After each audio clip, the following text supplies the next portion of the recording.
কোনো মুমিনের দিল এজিদর মহব্বত থামাইতে পারে না, পারেনি।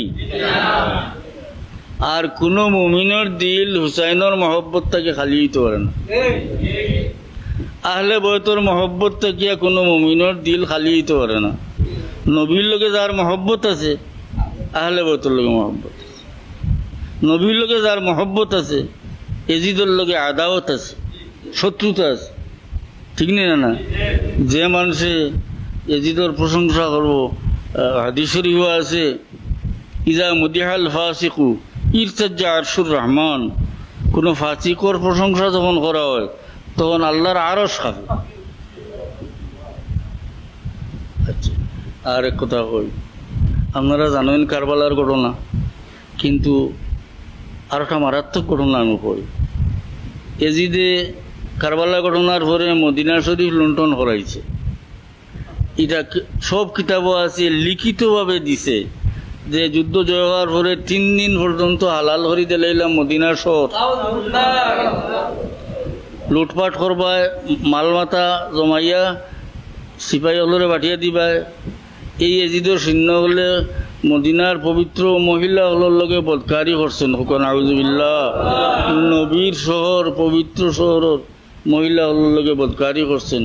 ই হাফিজ ইমাদুদ্দিন ইবনে কাসির রহমতুল্লাহ আলাইহি বেদায়া নেহাত লেখাত কিয়া ই জায়গা দিয়া হইন যে যেটা করছে এজিদে এটা কলম বা বার করবার নাই, মুখ দিয়া বয়ান করবার নাই, লেখবার নাই, তাই নিজেই লেখছে। অত জঘন্য ঘটনা করছে। সেও লানত ধরে ইবনে কসিরেও লেখছেন, যেটা মানুষে এজিদরে লানত ধরেন তারা দলিল দেয় ন কথা।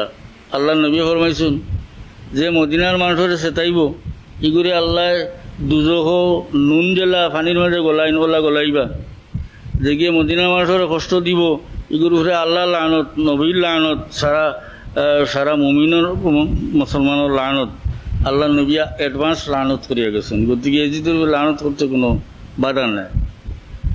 সানাউল্লাহ পানিপত্তি রহমতুল্লাহ আলাইহির একটা কথা হইয়াছে সল্লাই, তাই লেখছেন ফার্সি এবারত, কুফুর বরে এজিদ বরে ওয়ায়তে মহতবরা সাবিত মিশহদ।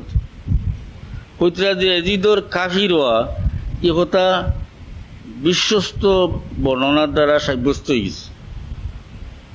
ও মুস্তাহিদকে লান আস্ত, সে লানতর যোগ্য। বলে কিন লান গুস্তন ফায়দা নেই, কিন্তু তারে লানত করিয়া আমরা কোনো ফায়দা নাই, কোনো লাভ তো নাই, বুঝছেন কথা। এর বাদে লেখরা হলে কিন আল হুব্বু ফিল্লাহ আল বুগদু ফিল্লাহ মুক্তদি আনাস, আল্লাহর লাগি মহব্বত আর আল্লাহর খাতিরে মহব্বত আর আল্লাহর খাতিরে দুশ্মনী, ই কথায় কয় এজিদের লানত করতে হয়। সানাউল্লাহ পানিপত্তি কোনো শিয়া মানুষ নাই, সানাউল্লাহ পানিপত্তি রহমতুল্লাহ আলাইহি লেখছে। আকাইদর কিতাব আছে না নি, মুসলমানের আকিদা কিতে হইতো, তার কিতাব আছে না, লিপিবদ্ধ আছে, লেখা আছে। আল্লামা তাফতাজানির কিতাব পড়ি আমরা, সরে আকাইদে নসফি, আলিমনা ফাজিল জমাত, ফাজিলও মনে পড়ে, আমরা পড়ছি, পড়াইছি। তাই লেখছেন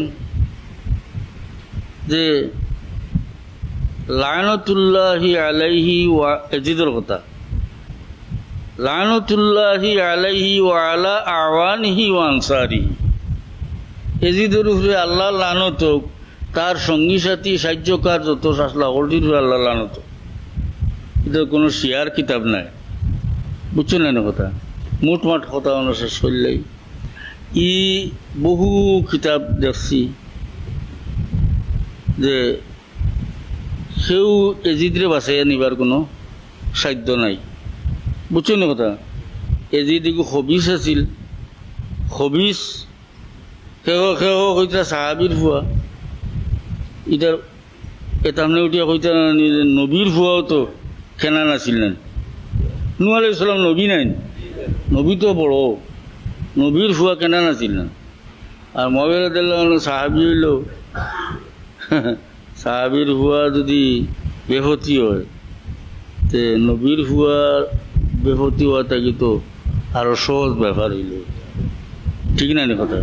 এটা কইয়া কোনো লাভ নাই। এগো হরু থাকতে মানে উঠন্তি বয়স থাকিয়া মদকুর মানুষ আছিল, মুআবিয়া রাদিয়াল্লাহু আনহু চাইছিল কনস্টান্টিনিয়ার লড়াইত জেহাদও হটাইবার লাগে, কারণ আল্লাহ নবী অগ্রিম হইয়া গেছেন কনস্টান্টিনিয়ার লড়াইত যারা যাইব আল্লাহ মাফ করবা। এখন রহস্যটা হইল হে গেছে গিলা বাপে জোর জবরদস্তি করিয়া ফাটাইছেন, ফোরটাকে হিরিয়া ইচ্ছে হিরিয়া যা তার মদুদ হার বদকারি ঘরের এসে খবর হইয়া মুআবিয়া রাদিয়াল্লাহু আনহু জোর জবরদস্তি করিয়া আরো সৈন্য দল দিয়া পাঠাইছেন।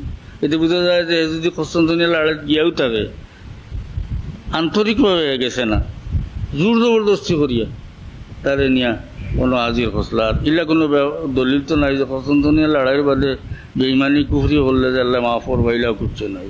আল্লাহ